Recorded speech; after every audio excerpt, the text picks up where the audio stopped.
నమస్తే, good morning. ఈరోజు వార్తల్లోని ముఖ్య అంశాలు. మూసీ ప్రాజెక్టుపై వెనకడుగు వేయం. గాంధీ విగ్రహానికి 5,000 కోట్లు అనేది పచ్చి అబద్ధం. దానికి అయ్యేది 70 కోట్లే. సీఎం రేవంత్ ఇన్ని రోజులు గగ్గోలు పెట్టింది. ఎక్కడనన్న ముఖ్యమంత్రి నోటి నుండి గతంలో 5,000 కోట్లు గాంధీ విగ్రహానికి కట్టడానికి ఖర్చు పెడుతున్నామని ఎక్కడనన్నా చెప్పిండా? చెప్పకుండా ఆ మాటను పట్టుకొని విష ప్రచారం చేసిరు. జనాలలో కూడా అట్లా తీసుకుపోయారు. జనాలు కూడా అన్నారు, గాంధీ వెతుకుంటే 5,000 కోట్లు అడిగేటోడ, పెట్టమనేటోడ విగ్రహాలు. గాంధీ విగ్రహానికి 5,000 కోట్లు ఏంది, ఏడికెళ్ళి వస్తాయి, దానికి పైసలు లేవన్నారు, దీనికి ఖర్చు పెడుతున్నారని మాట్లాడారు. రకరకాల మాటలు మాట్లాడి విష ప్రచారం చేశారు. ఇప్పుడు ప్రజలకు ఏంది 70 కోట్లే అనేది తెలిసినాక ఇప్పుడు ఏమంటారు? అదే ప్రజలు చొప్పుని దేంటను అద్దె కొడతారు ఇటువంటి విష ప్రచారం చేస్తే. ఎందుకు, ఏం అవసరం అంత విష ప్రచారం చేస్తే? ఇప్పుడు ప్రజలల్లా మీరు చులకన అయిపోతుంది, ఇజ్జత్ పోగొట్టుకుంటుంది. ఇక నెక్స్ట్ బీఆర్ఎస్ లేదు చెప్పినా నమ్మొద్దు, వీళ్ళంతా లంగలు దొంగలు అన్న కాడికి తీసుకొచ్చారు. మీ ఇజ్జత్ మీరే పోగొట్టుకురు. కనీసం ఎక్కడనన్నా మూసీకి ఏమో 1,00,00,000 కోట్లు తినడానికే మూసీ ప్రాజెక్ట్ అంటారు. 1,00,000 కోట్లు ఏడికెళ్ళి తింటారు? డిపిఆర్ వచ్చిందా? ఉందా? ఎవరు దాని కాంట్రాక్టర్ తెలుసా? ఏమీ లేదు.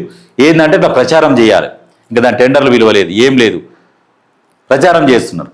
ఇదేంటంటే విజన్తోని పనిచేస్తున్నాడు. మూసీ సుందరీకరణ అనేది దానివల్ల ఎంత ఉపయోగం అంటే మూసీ చుట్టుపక్కల ఉండేటోళ్ళ బాధలు తెలుస్తాయి. ఎంత తొందరగా అయితే అంత మంచిగా ఉండని బాధ అనిపిస్తుంది. సరే, ఎండలకు తట్టుకోలేక ఒకరొకరు ఏసీలు పెట్టుకుంటే ప్రతి సంవత్సరం ఒకసారి ఏసీ అలాది పైపులు పొక్కలు పడి గ్యాస్ వెళ్ళిపోతుంది. ప్రతి సంవత్సరం 5,000 పెడుతూనే ఉంటారు ఏసీకి, రిపేర్కు, ఫ్రిడ్జ్లకు, టీవీలకు. వాళ్ళకి ఇప్పుడు ఏదైనా బంగారం ఉన్న, వెండి ఉన్న కలర్ మారిపోతుంది, రాగి అన్ని కలర్ మారుతాయి. ఆ మూసి పరివాహక ప్రాంతాలలో చూసుకోండి ఒకసారి. నీకు రాగి చెంబు ఆడ పెడితే నల్లగా అయిపోతుంది. అంటే ఎటువంటి విష వాయువు పీలుస్తున్నారో అక్కడ ఉన్న ప్రజలు, వాళ్ళకు తెలవకుండానే వాళ్ళ జీవితకాలం అనేది తగ్గిపోతున్నది. ఏంటంటే ఇప్పుడు గట్టిగానే ఉన్నాం కదా అని అనుకుంటారు కొంతమంది. తెలవక బతికేటోళ్ళు కొంతమంది, తెలిసి బతుకుంటూ బాధపడేటోళ్ళు చాలామంది. వాళ్ళందరూ వెయిట్ చేస్తున్నారు, ఈ మూసీ సుందరీకరణ ఎప్పుడు జరుగుతుంది, మేము ఎప్పుడు ఈ విషవాయువు కురల్లో నుంచి బయటపడతామన్న ఒక ఆలోచనతో ఉన్నారు. ఎంత తొందర చేస్తే అంత బాగుండు అన్నట్టుకున్నారు. చెరువులను చూసి బుద్ధి తెచ్చుకోరి. ఈ మూసీ సుందరీకరణను వ్యతిరేకించేటోళ్ళు చెరువులు ఇప్పుడు ఎట్లయినాయి? చెరువులు క్లీన్ చేసి వాటి చుట్టూ వాకింగ్ ట్రాక్ వేస్తే మార్నింగ్ లేచి వ్యాయామం చేసుకుంటారు. అక్కడ కూర్చొని పార్కులు చేసి వాకింగ్ చేసుకుంటా హెల్త్ మీద ఎక్కువ ఫోకస్ పెడుతున్నారు. ఇంతకుముందు అక్కడ నడవడానికి కూడా వీలు లేకుంటే చెరువుల దగ్గర, అటువంటిది ఇప్పుడు అట్లా తీసుకొచ్చిండు. సంతోషపడాలి. మూసీ సుందరీకరణ చేస్తున్నాడు అంటే మిగతా వాటిల్లో కూడా పెట్టుకోవచ్చు ఏవైనా. ఇప్పుడు మూసీ సుందరీకరణ మీదనే ఫోకస్ ఎందుకు పెట్టాలి? ఏదో ప్రాజెక్టు ఏదో అని చెప్పేసి చెయ్యొచ్చు, కానీ ఏం చేయక మూసీ సుందరీకరణ వల్ల ప్రజలు ఎక్కడ కూడా నష్టపోవద్దు, ప్రజలు ఆరోగ్యంగా ఉండాలి. ఈ మూసీని అనేది తీయాలి, తీసి నీట్గా శుద్ధి చేసి గోదావరి జలాలు తీసుకొని వస్తే ఎంత అద్భుతంగా ఉంటుందంటే అక్కడ నీకు అక్కడ ఉపాధి అవకాశాలు కూడా కలుగుతాయి. కొన్ని ఏర్పాట్లు చేస్తారట, దానివల్ల ప్రజలకు ఉపాధి కలుగుతుంది. దాంతోపాటు పార్కులు, పిల్లలు ఆడుకోవడానికి. ప్రపంచంలోనే ప్రపంచ దేశంలో ఉన్న ప్రజలందరూ హైదరాబాద్ వైపు చూస్తారు. మూసీ సుందరీకరణ అనేది చాలా ముఖ్యమైనది. అదే దానివల్లనే హైదరాబాద్కు దెబ్బ పడుతున్నది. అది గనక సుందరీకరణ జరిగితే ప్రపంచ టాప్ సిటీలలో హైదరాబాద్ ఒక సిటీగా ఉంటుంది. అది గుర్తుపెట్టుకోరి. అభివృద్ధి గురించి ఆలోచన చేయర్రి. ఎంతసేపటికి ప్రతిపక్షాలు చెప్పినాయి కదా, ఓ ఇల్లు కూలిపోతున్నాయంటే 50 మీటర్ల దూరం ఉన్నది ఎందుకు కూలగొడతారు? దానికి లెక్కలు ఉన్నాయి కదా. ఈ రకంగా ఆలోచన చేయి. అభివృద్ధికి అడ్డుపడొద్దు. ఇప్పుడు ఏదో వార్తలు వచ్చినాయి, వాళ్ళు విష ప్రచారం చేసిర్రు, ఈ రేవంత్ రెడ్డి కూలగొడుతున్నట్టే. రేవంత్ రెడ్డికి ఏం అవసరం? రేవంత్ రెడ్డికి మీరేమన్నా శత్రువులా? మీ ఇల్లు కూలగొడితే ఆయనకి ఏమైనా వస్తుందా? చెప్పురి. ఆయనకేమీ రాదు. ఆయన ఒక విజన్తో ముందుకు పోతున్నాడు.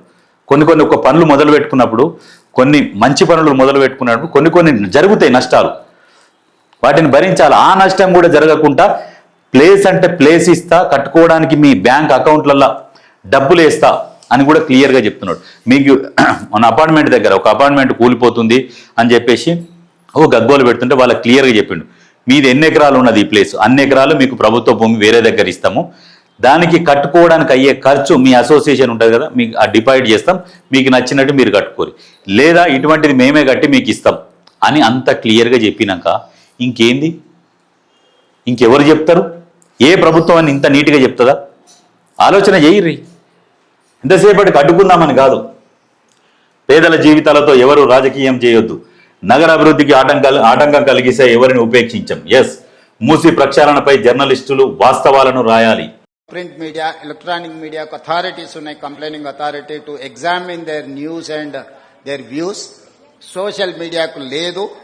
డెఫినెట్ గా తెలంగాణ రాష్ట్ర ప్రభుత్వం ఎగ్జామిన్ చేసి సోషల్ మీడియాలో ప్రసారం చేసే అవాస్తవాల మీద ఫిర్యాదు చేయడానికి కూడా ఒక వేదికను చేయాలనుకుంటున్నాము. ఎందుకంటే అసలు నకిలీ అని ఎప్పుడు ఉంటుంది, నిజము అబద్ధం అనేది తోడు నీడ లాంటివి. సో నిజమైన జర్నలిస్టుల ముసుగులో వ్యాపారాలు వ్యవహారాలు చేసే వాళ్లకు ఉన్న తారతమ్యం ఏముందో దానికోసం ఒక చట్టాన్ని కూడా తేవాలన్న ఆలోచన ఉంది. తప్పకుండా రేపు వచ్చే శాసనసభలో చర్చ చేస్తాం. మంచి చేస్తున్నప్పుడు మంచిని మనం చూపించాలి. ఇక్కడ ప్రజలకు నష్టం జరుగుతలేదు, మొత్తం రాష్ట్రానికే ఉపయోగం మూసి వల్ల. అది ఒకసారి గమనించరు. ఎందుకంటే ఒక మంచి చిత్తశుద్ధితోని పనిచేస్తున్నారు, ఒక మంచి మనసుతోని ఆలోచించి రాస్తే బాగుంటుంది. దానివల్ల హైదరాబాద్కి ఎంత పేరు వస్తుంది, తెలంగాణకి ఎంత పేరు వస్తుంది, ప్రపంచ దేశాల నుంచి పెట్టుబడిదారులు ఎట్లా వస్తారు. మన నగరం మంచిగా ఉన్నప్పుడు ఆటోమేటిక్గా అందరు వచ్చేస్తారు. దాన్ని దృష్టిలో పెట్టుకోర్రి. డెవలప్మెంట్ గురించి ఆలోచన చేయరి. ఆ ప్రతిపక్షాలు ఇచ్చే వాటి కోసం కాకుండా జర మంచి రాస్తే జర బాగుంటుంది, సంతోషం ఉంటుంది. ఏమంటున్నారు? ఆడపిల్లలకు స్కూటీలు, కాలేజీలకు వెళ్ళే విద్యార్థినులకు త్వరలోనే అందిస్తాం. కళాశాలలకు వెళ్ళే ఆడపిల్లలకు తొందరలోనే, ఈ ఫైనాన్షియల్ ఇయర్లో సాధ్యం కాకపోవచ్చు, తొందరలోనే స్కూటీస్, ఈవీ వెహికల్స్ ఆడపిల్లలకి ఇవ్వాలని ఒక ఆలోచన చేస్తున్నాం. స్కూటీలు అన్నారు కదా, దాన్ని కూడా పరిశీలించారు, అనౌన్స్ చేసిండు. మహిళా దినోత్సవం రోజు అనౌన్స్ చేసిరు. ఎందుకంటే మన దగ్గర లేదు బడ్జెట్, అప్పులకు పోతున్నది. ఆ ఉన్న దాంట్లో సర్దుకుంటూ రావాలి. ఇచ్చిన హామీల కోసం నిత్యం రోజుకు ఒక 100 సార్లు ఆలోచిస్తుండొచ్చు నాకు తెలిసి. చేసుకుంటూ వస్తున్నాడు. మనకు కూడా ఓపిక ఉండాలి. ఆ ఓపికతోనే ఇప్పుడు ఎవరైనా పోయి అడగలేదు కదా, ఏమైనా గ్యారెంటీలు స్కూటీలు అన్నారు కదా, అనౌన్స్ చేస్తావా చేయవా అని అన్నారు, అడిగిర్రా? మహిళా దినోత్సవం రోజు కాలేజీలకు వెళ్ళే విద్యార్థులకు త్వరలోనే ఈవీ వెహికల్స్ అందిస్తారు, కాలేజీకి పోయేటోళ్ళకి అందిస్తారు. తర్వాత వాళ్ళకి వేరే వాటికి ఉపయోగపడుతుంది. అది ఆలోచన చేయరి. అందరికీ ఏమిటికి అందరికీ అవసరం ఉన్న వాళ్ళకి అందిస్తే అది ఉపయోగం. అట్లా